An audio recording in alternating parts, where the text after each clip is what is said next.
Okay, picture it. Sicily, 1987. America launches the last of America's deep space probe. No, wait, sorry. But YouTube ad pops up. Okay. It is a woman who, at first glance, I would say is of Asian descent. Okay. She looks Asian, and she appears to be traveling and getting off like the London Underground. And so I'm curious because I don't know what this ad's about. I've never seen this ad before. So I think it gave me the option to skip, but I'm like, let's keep going. I want to see where this is headed. And she's wandering around, like coming out of the underground and going places. And she arrives at a place where it appears that she is some sort of nurse or medical aide or something to an older lady. And she takes her, it wheels her around these grounds and things, eventually comes back. There's also a weird section then where it seems like there's an implication that the old lady died or something because like our main person is sort of looking at a room and looking sad and you just see the door to the room. So Hmm. I don't know what that's about. I've only seen this once, so I don't know. But then we have this woman walking by a doorway, and there is an old woman who I think is the same old woman sitting up in bed, surrounded by several younger people, invoking that this is her family come to visit potentially. And there's a paw. I should say the older woman, white lady. Everybody else white. And there's a weird tense moment where everybody's looking at her and she's looking at them, and then the old lady smiles and says, goes like this, and she says, "This is my friend." And then the lady comes in and she smiles and she sits on the edge of the bed and like takes the old lady's hand. And the woman says, "She's from the Philippines." And then everybody else sort of smiles, and I think we get some like soundless, like you see them chatting a little bit or whatever. And then eventually you cut to, again, our protagonist leaving the building, sort of smiling to herself. And it comes up on the screen, "I am charm. I am the Philippines." And that's the end of the ad. See, my brain made the expression you have right now. That's what my brain looked like in here when I saw this.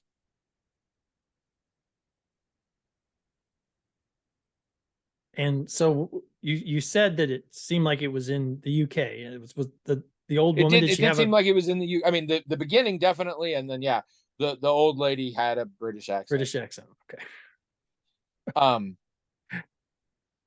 pair this, and this could be coincidence, but I have never had, to my knowledge, any YouTube ads vis-a-vis the Philippines. I have not recently started seeing videos about the Philippines, but I also a week or two ago had an ad for Philippines Airline that I had never had before. So I feel like the Philippines might be on like a PR push right now. I don't know. I know I don't keep up on the news, and I certainly don't keep up on Filipino news. Last I knew, they had an absolutely insane military strongman populist of a leader who was going around talking about how he was going to kill every single drug dealer in the country and things like that. So I'm wondering, like, is he gone now and now they're trying to like not look crazy? I don't know. I saw this days ago, and only last night did I get an inkling of what the ad could be. What's that?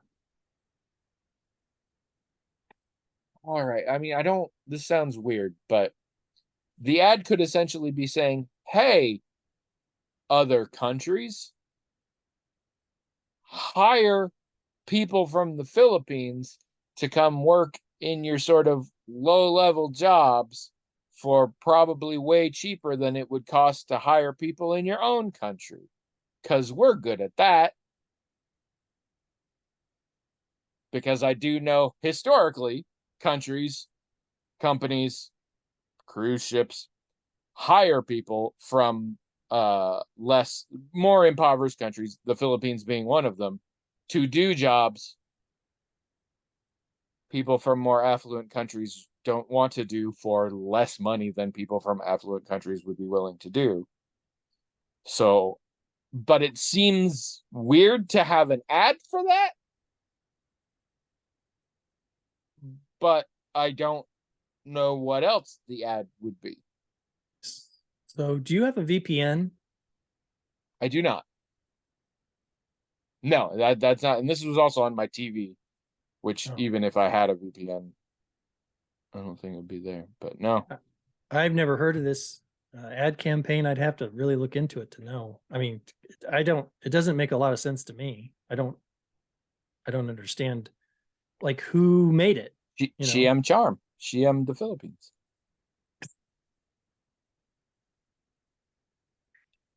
Yeah, it's very strange. Hello, everyone.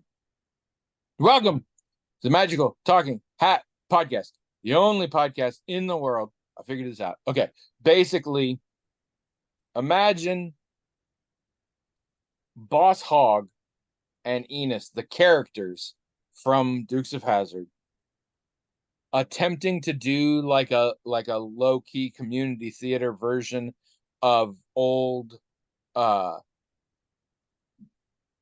Reiner and Mel Brooks, like 2,000-year-old man, kind of the double act sort of vibe, but it's a podcast. That's what this is. I'm Tony. And I'm William, and this is episode 635. I was going to say I was Enos or Boss Hogg, but I really can't figure out which one I am. You really can't. The two of us, one of us is Enos, one of us is Boss Hogg. Right. You can't figure that one out. No. I never thought I'd say this, especially not on a podcast, but I think your therapist is bad. Yeah, maybe. If you, William, can't tell if you're Enos or Boss Hogg, you need better mental health professionals. Where I come from, children know by the time they can walk if they're Enos or Boss Hogg. It's just fundamental to our identity. The fact that you are this old without ever having figured it out. I mean, that's good. For those of you just joining, what episode number did you say it was? 635, didn't I? I don't know. That's why I asked. I don't remember either. Does that make me Enos? I mean, it makes us both something. I don't know why. The other day, I went and sort of tracked down the Tuning Japanese podcast, which, among other people, longtime listener and arch nemesis of the show, Azure Talon, is involved. I'm pretty sure they started after us. They definitely have fewer episodes because they frequently stop for a while, as many podcasts are wont to do, as opposed to us. I think they are so much. I mean, I know they're better off. They've actually had celebrity interviews and shit, and some of their stats are available. They're kicking the shit out of us. But to be fair, there is one thing I know: they actually edit, so that would make a difference. But yeah, so then we could do that whole bit over again, and you could do Boss Hogg and Roscoe. See, then I'd know. I'm Roscoe for sure. Roscoe does feel like the overlap in the Venn diagram between Boss Hogg and Enos. You mix them together, you got Roscoe. You kind of, yeah. Then I'd know. Totally know Roscoe then. Whatever. I'm a little bit Enos. I'm a little bit Boss Hogg. My point is, we are professionals. If you're just joining us for the Geez, I first don't know. time ever, welcome. Here's how the show is. We have a hat. It's magic in that it has its own email address, themagicaltalkinghat@gmail.com. And people write in to that email address, themagicaltalkinghat@gmail.com, with whatever the crap they want, some questions, some comments, some topics, some diatribes, occasional pictures, which don't translate to podcast real well, but they're there. And then the hat magically forwards the emails to us. We read them, talk about them, do that, and then stop. Mm-hmm. And it's a podcast. And I will say, William doesn't like any of you, but I try really hard to sort of follow through on most comments if I feel that there is something to say. Recently, Craig and Jazz have posted comments. Craig's is a little older. Is on an older episode. Jazz went into great detail about the detective fiction thing that we talked about last time. This week has been insane, largely relating to people to whom I am close and not me, so I will not be talking about it on here, I'm afraid, because it's not my place. But it has caused my life to be also insane. So I haven't gotten to those yet. I will, but I apologize. I will soon. You both put a lot of effort into writing those, especially Jazz. My God. So yeah, so I will get back to them, but I apologize. I didn't see Jazz's thing until just now. Did you see Craig's thing? Mm-mm. Doesn't like you. Doesn't like any. That's what he says. I'm a Off the terrible air. person. But this thing Jazz posted was back on. It was yesterday. Back then. Way back yesterday. Seems like it was just yesterday that yesterday happened. Yep. On later seasons or later series of Taskmaster, the introduction to Alex frequently includes Greg talking about things that Alex said in confidence, that are always like really awful things about how like veterans are cowards and women shouldn't be able to vote and things like that, just to make Alex uncomfortable. And I think about that kind of thing when I tell people that you hate all the listeners, and you told me about that. It's a very similar vibe. You have a lot of little Alex Horn energy about you. Okay. And like little Alex Horn, we call you little, but you're actually quite tall. Yeah. How was your week? It's been okay. So we started watching Only Murders in the Building. Oh God. And Yeah. how's Really that going? good. No, it's really good. Oh, yeah. You had heard different? We watched it and stopped watching it because we really did not like it. Oh man, Like I a really lot. like it. What didn't you like about it? It absolutely 100% felt like a ego-driven vanity project for the three main people who just spend their time on screen going, "Aren't I a brilliant actor?" I mean, I didn't get that impression really. I thought Martin Short did a really good job actually, as far as I better than have he usually difficulty. does. I very rarely like Martin Short. Me too. I think he's good in this. I will say this is one of the things I have liked him more in, but the whole thing just feels so pointlessly hubristic. I got very, very quickly didn't care because it just looked like the three of them essentially mugging for the camera. Especially Steve Martin. Steve Martin looks like he's just like, I'm just gonna be the guy. About the point we had some weird physical comedy involving certain remains in a freezer. That was the moment where I was checked out. I was like, not for me. But we are definitely in the minority. It's very popular. It's getting or has gotten a third season. Like, is a thing.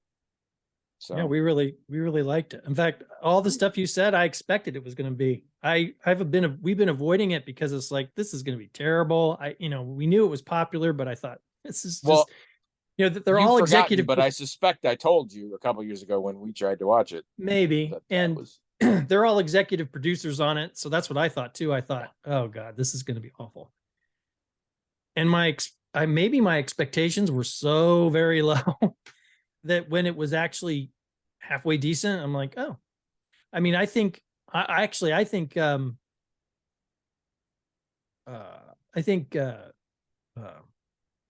Steve Martin's performance is actually kind of interesting and subtle compared to what he usually does. I felt like Martin Short's performance was more crafted than it usually is. I mean, usually he's just some comedic character, and there's not a lot of depth to it. But it's like he tends to do very broad bits, like he thought it out. Like he gets this character has depth is in terms of how he thinks about the character and portrays it. Now, Gomez doesn't seem. I don't know her. Like for all I know, she's killing it or something. I mean, it seems like she's channeling the Wednesday role that she didn't get. But there is she is playing a disaffected millennial thing, so it becomes hard to tell, like, is she playing that role really well, or is she just being that way? Like, right, yeah, but but it doesn't bother me. It's just like I'm just probably the least impressed with her. But I've seen those two do things before together. oh And yeah. and I've pretty much never been impressed. I mean, I'll see what they're doing. It's like, okay, that's kind of funny or that's cute or whatever, whatever it is. But I've never been like blown away, like, oh, I've got to see everything that these two do together. That's why I didn't watch it, because I thought I knew exactly what it was going to be. But it seems different to me than the stuff they've done before. And it seems, I don't know. I see, to me, I don't see, at least for those two, I don't know about Gomez, but for those two, I do not see two people dialing it in. I see two people that have really thought about this and made it something interesting.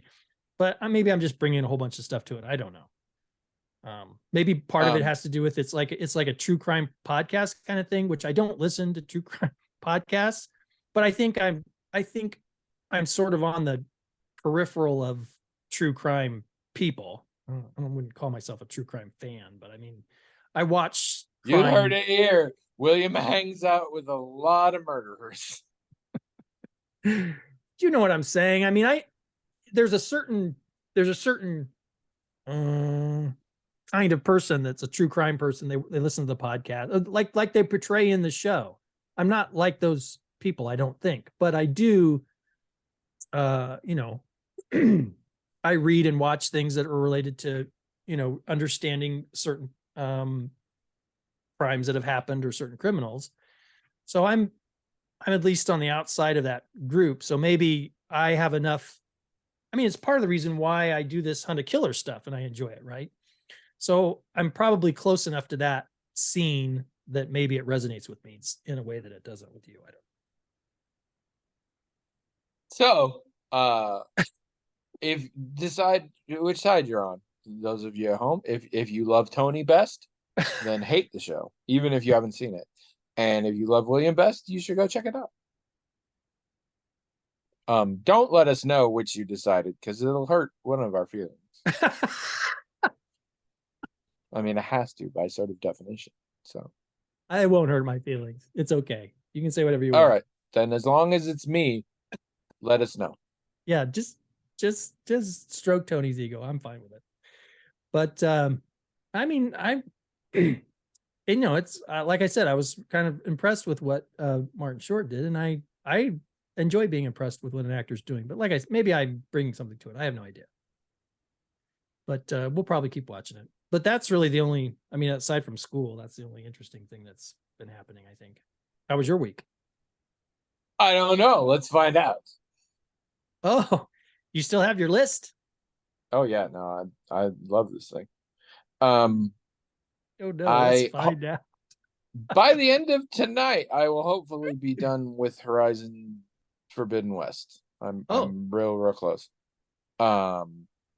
So that, oh crap. Sometimes I don't remember what I wrote or why. You probably let yourself forget it after you write it down. Because you're Yeah, no, the problem is this is a movie that we saw. Oh, I remember. Okay. I got two movies and TV show to talk about. okay, here we go. We saw 1973 thriller classic starring Donald Sutherland and Julie Christie, Don't Look Now. This is I sort of knew on the peripheral about this in the past, but something recently brought it back to my attention, and it is one of those that is considered a classic, and is marked as inspiration for a lot of uh other filmmakers that came later and things like Oh, that. okay. I've never heard of it. It is the story of a couple who one of their children dies in an accident, Mm. and then shortly after they are in Venice because of his work, and it's them, a lot of it is their relationship and sort of dealing with that afterwards, but then weird, theoretically supernatural or possibly just psychological things start happening. Hmm. I read up on it, and the history of its creation is fascinating. The history of its filming is fascinating. At the time it came out, it stirred a lot of controversy. There is what was apparently at the time a very considered a very explicit sex scene. It is Mm. not a very explicit sex scene by today's standards at all. But there are components to it that caused a lot of controversy at the time. It was fairly well received, but not by everybody in the day. It has since been sort of reevaluated even better. Apparently, Roger Ebert famously didn't like it, and then like 20 years later, watched it like shot by shot and wrote a whole thing about how he was wrong, which is pretty impressive for Roger Ebert. I had learned the base premise and the ending. The ending is interesting, and I had learned about that, and I thought this could be cool. So let's watch it, and we watched it. Neither of us really liked it. I get everything that has been said positive about it, mostly. Um, it is very likely a groundbreaking and very interesting piece of film craft. Hmm. I found it confusing and unenjoyable. Hmm. Uh so I don't do with that what you will. I don't think it's a bad movie. I think it'd be really weird to say like I'm the one who knows, but like I there's a certain level, well, we talked about the reasons I would watch something. Um Mostly entertainment, and beyond that, lesson or perspective shift that is important to me. None of that do I get from this. uh I can appreciate why other people would find certain things, especially the way it's shot, the way it's edited is a very big deal. um and I can see why people would find that interesting and amazing. Nope. I find that I'm this way with lots of art in general, where if there's something that about the craft itself that's involved in appreciating the piece, and that's mostly like, oh, it's the way the person used color, or Yeah, for a yeah, yeah. painting, or there's something about a sculpture, or it's the way they did this. I can appreciate that other people can appreciate that, especially other painters, other sculptors, other filmmakers, whatever. But I do have to say that it doesn't it has to appeal to a more popular taste for it to appeal to me. I have to admit, I'm just not. Well, and there's also there's levels, and it varies for me. But like, if I'm in a story, this is a good example, and I don't feel this is particularly spoiling. So it's like I said, set in Venice. Donald Sutherland is American, and Julie Christie is British. Also, their characters. I realize, wait, I'm just saying, but like their characters are American and British, respectively. So Donald Sutherland's working with, he's basically restoring a church in Venice, is his job. And he's working with a lot of Italian laborers and things. And he speaks some Italian to them. But it's real rough in places, and like he just repeats simple words a lot to them. And very quickly, in most, that's with like the workmen, in most conversations, people will say things to him in Italian and he immediately is like English. And if they don't know, so like even his level of understanding of the language seemed weird. So it made him seem kind of like an ass to me, because I'm like, first of all, you're not really trying, and second of all, you seem to be varying your level of effort in general. It's very odd. And then I find out later, like, this was very intentional, because miscommunication and communication barriers is a huge theme throughout. And sure enough, there's a lot of scenes that involve a lot of Italian, and there is nary a subtitle in the whole thing. So like, this was intentional to induce that feeling. And I understand that's a really clever and intriguing bit of film craft. In the moment, I was just like, this guy's kind of an ass, and it's making it really hard to know what's going on. So like, both can be true. Yeah. And it also, I mean, because it is sort of focused on a couple who have lost their child recently and have suffered for it, it's also the story of people in a really fucked up relationship that don't treat each other well, and that's not fun for me. But I think it probably is a really great movie. I really did enjoy it. Meanwhile, the good news is the other two things I really did enjoy. We finished season 2 of Schmigadoon. Mm. I loved it, like, so much. Which I'm still trying to parse, because I did not feel that way about season 1. I largely tolerated season 1. I wasn't bothered by it, and Trish liked it, so I kept watching. Near the end, I was a little more invested. Season 2, I was on board right away, and I adored everything about it. There are a couple of reasons that I'm playing with. Some of it is the second season is much more focused. Like I talked before, there sort of is an overarching plot to the whole series, and season 2 was much more dialed into that, to the degree that I find myself wondering how much they knew in season 1. Like, definitely some things, because there's definitely some stuff that is, but like it, but also it's a change in the musical, like, because the show is so meta. The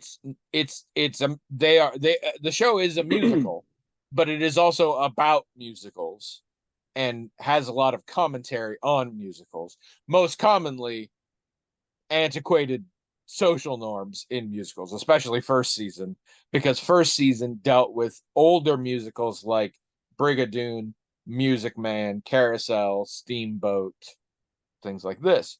Musicals which by and large fall into two categories: musicals I'm not at all familiar with, musicals I fucking hate, and musicals that are a little bit of both.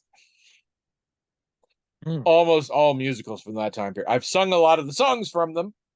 I don't like them. So I think that was some of it. Season 2 is focused on musicals out of the 60s and 70s, which tend to be of a darker tone and a different sort of musical style. Chicago, Pippin, Hair, Jesus Christ Superstar, Sweeney Todd, things like that. I am more familiar with a lot of these and enjoy the music much more. And the second season, especially, parodies them brilliantly. They are it is 100% original songs, and for 90% of them, I knew exactly which specific song they were very clearly playing at. There's actually a thing. There is some Sweeney Todd stuff in there, and instead of uh the lady who sells the pies and then the barber, we have the lady who runs an orphanage, and he's a butcher. And one of her introductory things is a song called "The Worst Brats in Town," which is very clearly just "The Worst Pies in London," which is a song from Sweeney Todd. And they do a brilliant reprise of it when they go to the butcher, called "The Worst Brats in Town." And I found that very clever. They also make better use. In first season, we had a couple of really huge Broadway stars that were barely used. Like they got like one song and 3 lines in the whole movie or in the whole show. Those are better. Specific Jane Krakowski and Kristen Chenoweth in particular are much better here. Also, Titus Burgess is in this. He was not in the first season. He is in this as the narrator. He's essentially doing the Ben Vereen character from Pippin, from the original Broadway run of Pippin, because he's dressed very like that and stuff. He does a marvelous job. I knew Titus Burgess. I think of Titus Burgess as a bit of a clownish character. He was Unbreakable Kimmy Schmidt. He does Dismantled and things on Roku, formerly Quibi, that kind of thing. And he's I mean, I love him, but he's a very much the sort of standard camp funny character. In this, first of all, he's showing off his Broadway chops. The man can sing. Oh my gosh. Oh my God. And he's real cool and smooth. And I was about halfway through the season where I was like, I think he's really hot in this too, which I've never felt that way about Titus Burgess. Not that I have anything against him, but like he's never. But this, I'm like, oh no, he isn't doing it for me. So I was having fun with that. And then yeah, there were better parts for some of the characters. I don't know, but I really love the second season. I absolutely think you got to watch the whole thing. It is all an overarching story, and they're short. They're 6 episodes a season, and they're half-hour episodes. So if you like musicals, and in particular, if you are familiar with musicals, I cannot recommend the show enough. It's a very good. Okay. And then I got a weird one. We watched a movie last night, and it's a movie that I was browsing through Prime Video one night, and they were like, "Hey, you want to see this?" And I was like, "Prime, I've never given you any indication that this is something I'm at all interested in. But also, yes, I very much do want to see this." And so last night we actually watched it. It's called The Cheap Detective. I am very confused that this is not better known and that I didn't already know about this. I've never. It is a comedy. It is a film noir parody. It is very specifically a parody of Humphrey Bogart films, essentially. Casablanca, Maltese Falcon, that kind of thing. It is a comedy. It is a very like absurdist comedy. Like there is a running joke that our protagonist has pre-poured drinks of varying kinds just in drawers. Like he wakes up in the morning and he pulls out his nightstand and there's just a shot in there. There's another time where he asks a woman if she'd like a drink in his office, and she's like, "That'd be great." And he says, "A dry martini." And she's like, "Oh, really?" He's like, "Yeah, you want an onion or an olive?" She's like, "Onion." And so he goes, and then he pauses and he goes to the drawer below and pulls out an already poured martini with an onion in it, and just silly things like that. And is from 1978. It has the most amazing cast in the history of the world. The lead is Peter Falk. Oh, Already in love. Already. yeah, that's good. Peter Falk, sure. Dom DeLuise not playing Burt Reynolds brought me along for this movie. Like Dom DeLuise back when he was hungry for, I feel really weird using that term, but like when he was trying hard, like to be a comedian, and he does it. Like Madeline Kahn. I will watch anything she's in. Yeah. Elaine Brannon in the similar vibe there. Anne Margaret, Sid Caesar, James Cromwell in a bit part, like young as hell. He was just in the featuring actors. Like this was James Cromwell before anybody knew who the fuck he was. Paul Williams, John Houseman, who I don't know that I've ever seen act. I've just seen him in that old commercial about we don't make money, we earn it. Doing a vaguely sort of Orson Welles character is amazing. And then like a billion other people who, if I remembered their names and told you, you wouldn't recognize them, but you saw them, you would immediately. Oh, Scatman Carruthers, wow. James Coco, just everyone. Abe Vigoda, the dude who played Mel in Alice's Diner in Alice. Oh, yeah. I never remember his name, but he's in. I don't either. They are all. It's unbelievable. Stockard Channing, like what? There is almost no act. There is a huge cast, Wow. and almost none of them would you not recognize at least on sight. It's insane. And it's written by Neil Simon. Oh, really? Yes. How do we not all know about this movie? I've never heard of it. How? That's wild. That's crazy. Wild. Everybody's in this thing. There's also the guy, I can't remember I never remember his name. He was a recurring character on Breaking Bad that I didn't see. He's the guy they basically brought in to replace Chevy Chase on Community. He was the cranky old guy when they needed a new cranky old guy. You definitely know him if you saw him, and I can't remember his name. And he shows up in just the tiniest part. He's in like he delivers a message or something. But I'm like, oh my god, it's that guy. I think his name's Mikey on Breaking Bad. I don't know. But everybody's in this movie, including some of them. I'm like, I don't even know why you're here. But and it's very silly, and it holds up. It is remarkably not problematic. I mean, it's not perfect. It's the 70s, but the racism and xenophobia is just a whisper. You could probably get away with all of it today. There's a couple of bits about how Asian people have funny names, but nobody's doing any weird accents or anything, except German ones, because it's set in the beginning of World War II. And actually, there is a joke involving Asians having funny names that is lampshaded and is the most hilarious thing in the movie for me, but I don't want to spoil it. It's a great joke. We both just cracked up.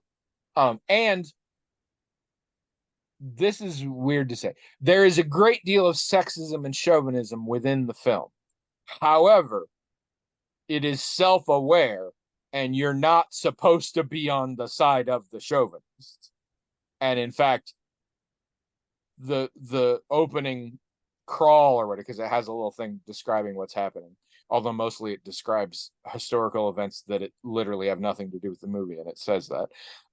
But it sort of talks about back in the day where you could beat up a dame and no one would bat an eye and things like that. And like there's that vibe, but it's very clearly ridiculous. And I will say there's a ton of female characters, and I would argue they have as much, if not more, agency than most of the male characters. So it's by no means perfect, but you could probably do, it's not that problematic, especially for the 70s and for a broad comedy in the 70s. Trish didn't like it quite as well as me. I will say it's only 93 minutes and it seemed to go on. It is one of those that does Return of the King. It has like 5 endings. And so I'm sitting there, I'm like, oh God, is it over now? No, we got another. Okay, what about now? But and so it's possible I might just love it because I love all these actors and because I love everything from the 70s. I'm always fascinated, but I really enjoyed it. And it's included with Prime. It's just on Prime for free. It's Well, there's a called The Cheap Detective. there was a time back then where it was kind of a genre where you would have a film with just tons and tons of people in it. You know, mad, Yeah. mad world. Just And all they kinds. were often these sort of comedies. Screwball comedies and like, you know, one of these, I think it was the one I just mentioned, had like Buster Keaton's in it for just a second. And he has a speaking part and everything, and you're like, that's Buster Keaton. And just it's just they basically half the entertainment is the cameos or people showing up and Oh you're like, yeah, oh, yeah, I know who that is, that kind of thing. That was they made a lot of films like that for a little while there in the late 70s and early 80s, I want to say. yeah. But this one surprisingly few cameos. Most everybody has like real Oh, okay. I mean, characters. that's a Sid huge Caesar cast. only has one scene, but it's a pretty long scene. I mean, that was probably a cameo. I mean, Ish. Yeah, yeah. His part is to basically make Sid Caesar faces. He doesn't even have that many lines. Um and heavy makeup involved and yeah, that kind of right, thing. But right. uh and several people, like seriously, I will watch anything Peter Falk is in, and I will watch anything Madeline Kahn is in, She's straight up. amazing. She's amazing. Um love them both, and they're both very good in this. Uh Madeline Kahn in particular, Madeline Kahn's amazing. As time went on, people tended to write bigger and bigger for her, and it felt like a waste. I mean, I mean, she can actually do a dramatic act pretty well, but Sure. she is a comedian, was a comedian, but she can do it subtle and straight and like deadpan and things. And there's a lot of that in here. Um and it's done really well. And yeah, and this is also back in the day where nobody was funding it and everybody was trying their darndest. Uh yeah, I would definitely recommend it, especially the price point is great. So yeah, check that out. All right. Enough of that bullshit. Give us an email. Well, I've okay then. decided that the best way for this to work is that you always do it, and I don't got to do anything. So that's nice. Uh-huh. Problem is, you barely know how to read. Stu says, Stu, "What hello, Stu. what is the most trivial question ever submitted to the hat?" Well, in a great stroke of irony, I just read it, I think. No, I would say there is sort of a montage of 90% of Azure Talent's questions. I'll Trivial tell you question. the really trivial one that I really love, and I hate saying it because I do believe it is Azure Talent. It was either Azure Talent or Bloodspur, but I think it was Azure Talent. Just said, make them talk about soup.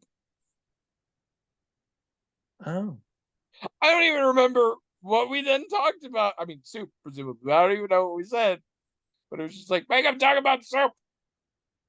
I mean, I was being facetious, obviously. I guess I don't think of, I've never noted any of the questions to be particularly trivial. Sometimes difficult to understand or difficult to come up with anything to talk about. Trivial. What would give me an example of a trivial question? Make Not them a talk about trivia soup. question, but a trivial question. I just said, make them talk about soup. How's that trivial though? Because that could be, you could go on and on about soup. Either one of us probably could. Yes, trivial doesn't imply length. Yeah. What does it imply? Does it imply just It implies a mundane? lack of significance. Oh, I guess you don't. Okay. I guess you don't care about soup. I believe there are three types of questions we get almost exclusive. Well, this will be Or good I because shouldn't say I've emails. Three never kinds thought of about this emails. before. I've thought Enlighten about me. this extensively.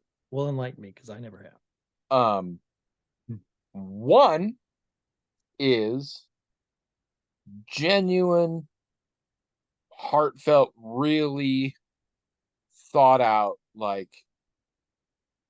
this is a real interesting concept or philosophical position. Okay. What do you think of that? A lot of our questions are this.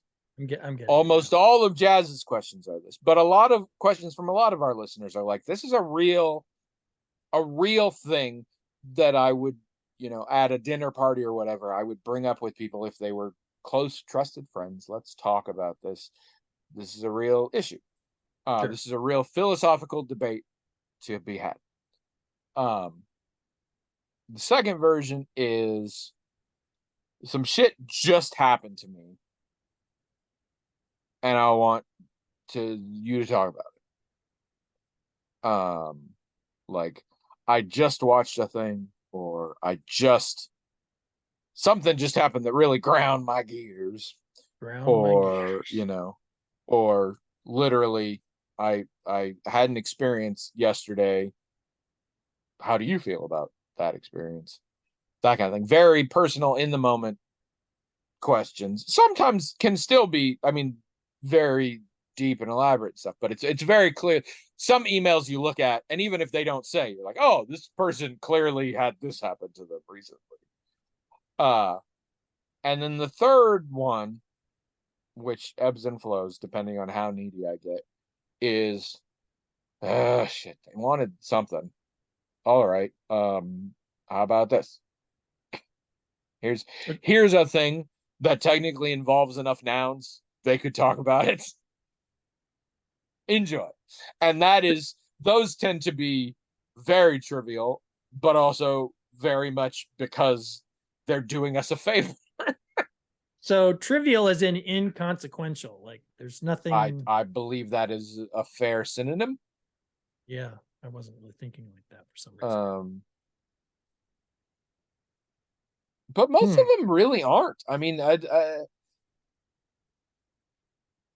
the only times I think questions are truly trivial from our listeners is when they are trying to be trivial, where essentially it is a joke of, I'm going to send you an email about something so dumb, and you're going to talk about it. And that's kind of funny, which is 100% valid way to do it, without a doubt. Yeah. I mean, Azure Talon seems to have the goal of, how can I make them regret this premise? How can I make but Azure Talon is also one of our workhorses when I complain about needing more stuff. Right. I will complain about it on Thursday, post the podcast on Friday. I have 12 of the most inane emails ever. It's also the ones where they aren't spelled correctly, and I can tell he just did it from his phone. I think Azure Talon, when he leaves this mortal plane, will become a genie that wishes, like, that gives 3 wishes.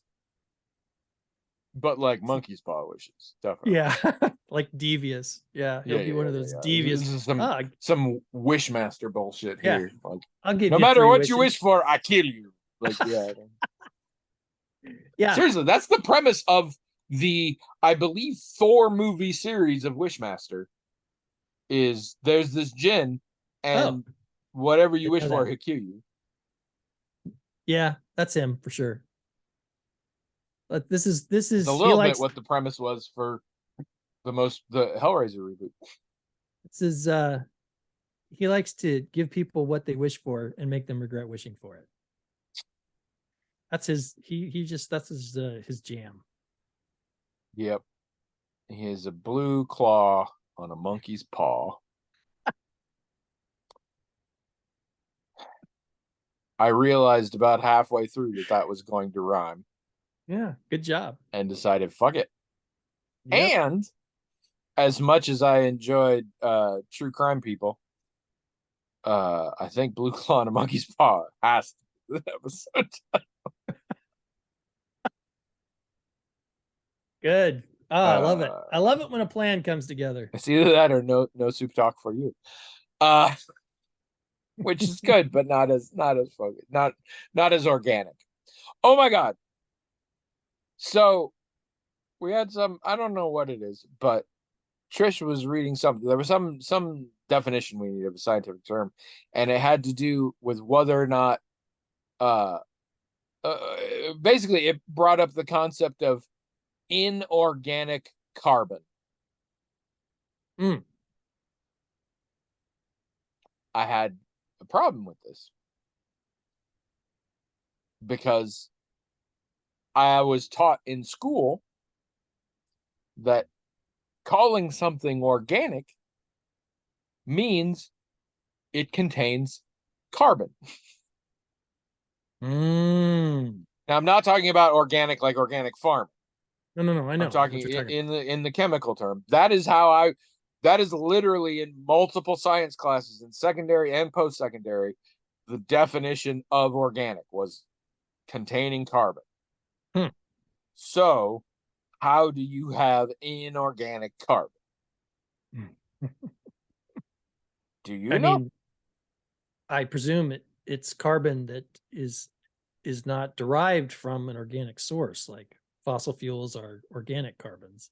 But you can have carbon that's made in, like the sun will, a star will make carbon, and that's not made by, that doesn't come about by organic means, is what I would presume it means. I don't like that answer because it's wrong technically, but it's right generally. Oh, okay.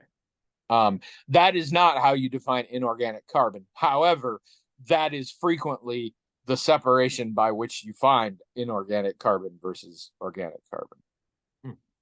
It turns out, as is often the case in school, when you look back at it like 20 or 30 years later, their definition was a little too vague. Technically, to be organic, you are a compound that contains carbon hydrogen bonds Oh, specifically. okay. I don't think I If you have remembered carbon that. but it doesn't have that bond with hydrogen, it doesn't count. It is extremely rare in nature. It is found much more commonly in synthetic productions that involve carbon.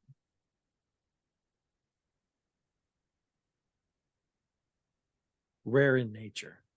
Yes, it is not. It is not commonly found in nature as a But like, compound. You can find pure carbon.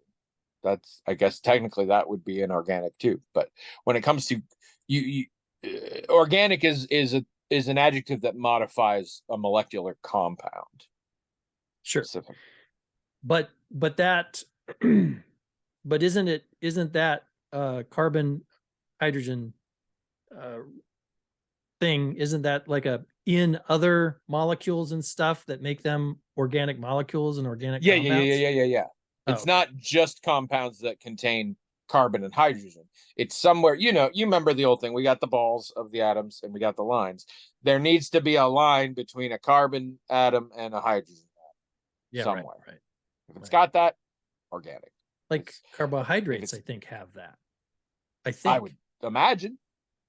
carbohydrates and I mean, most compounds that involve carbon do. So, yeah.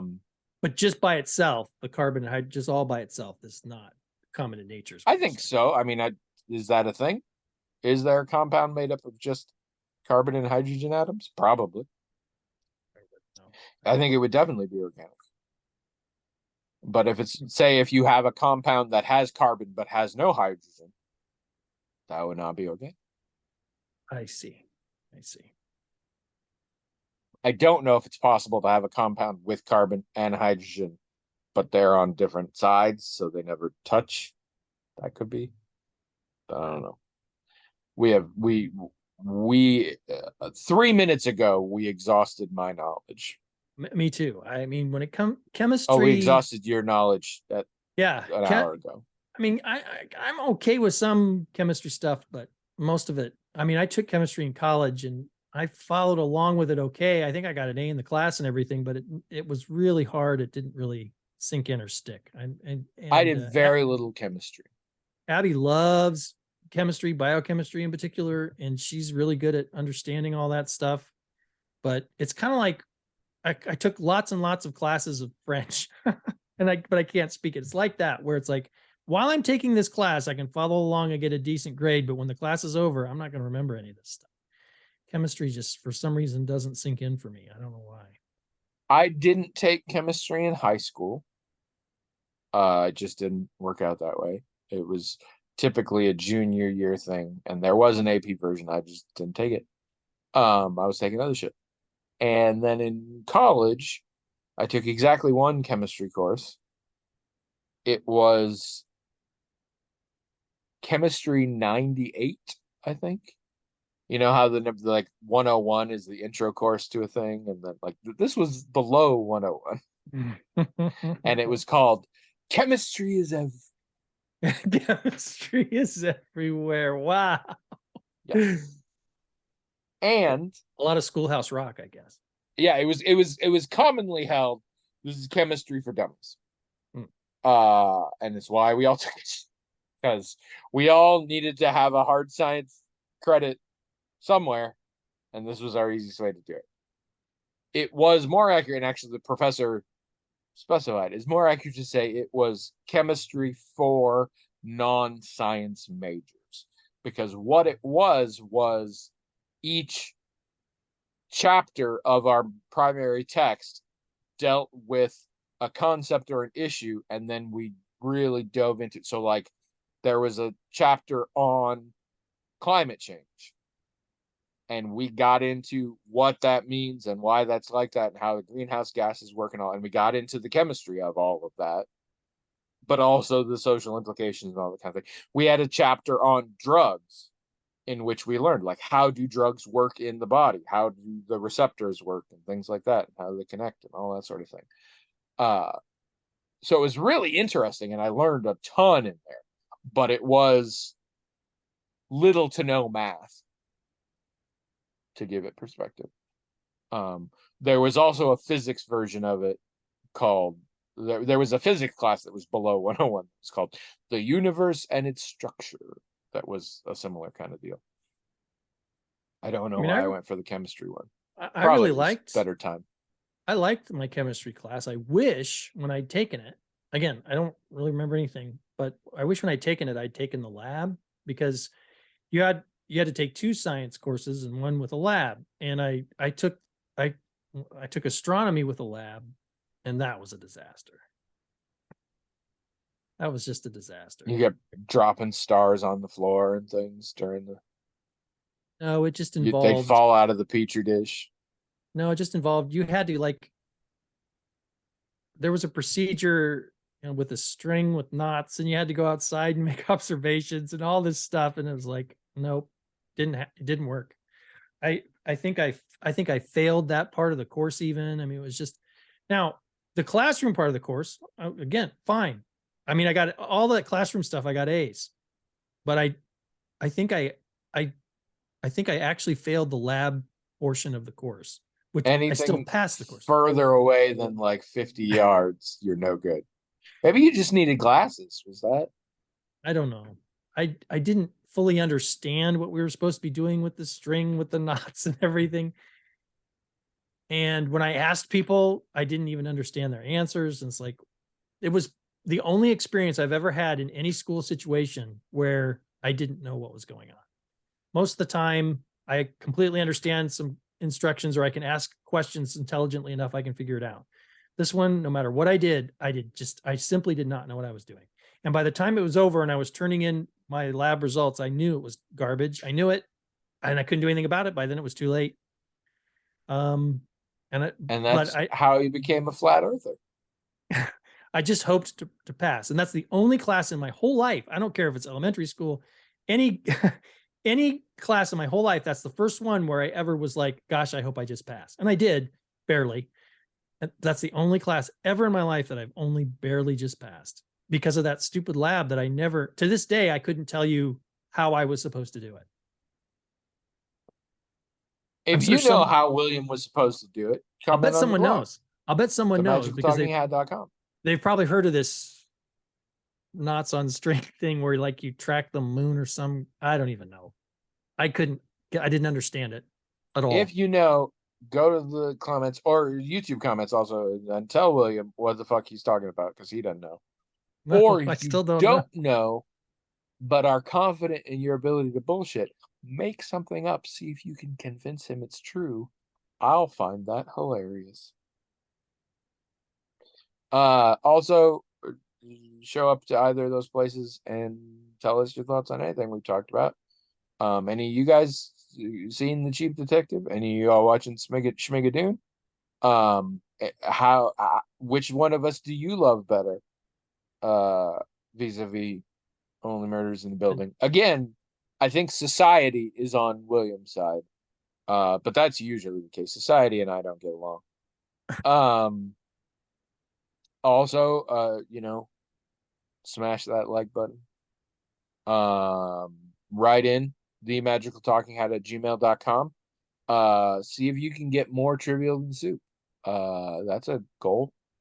Or see if you can write a question that is in a fourth category that I didn't list. I think it'd be hard because my categories were real freaking nebulous, but you're up for the challenge.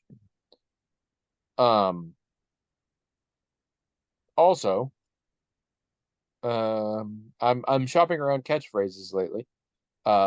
So if you've got any good catchphrases for me, go and tell me in the blog or on YouTube. Currently, I'm operating with What Up? I'm 3, and here comes Creepy Dave.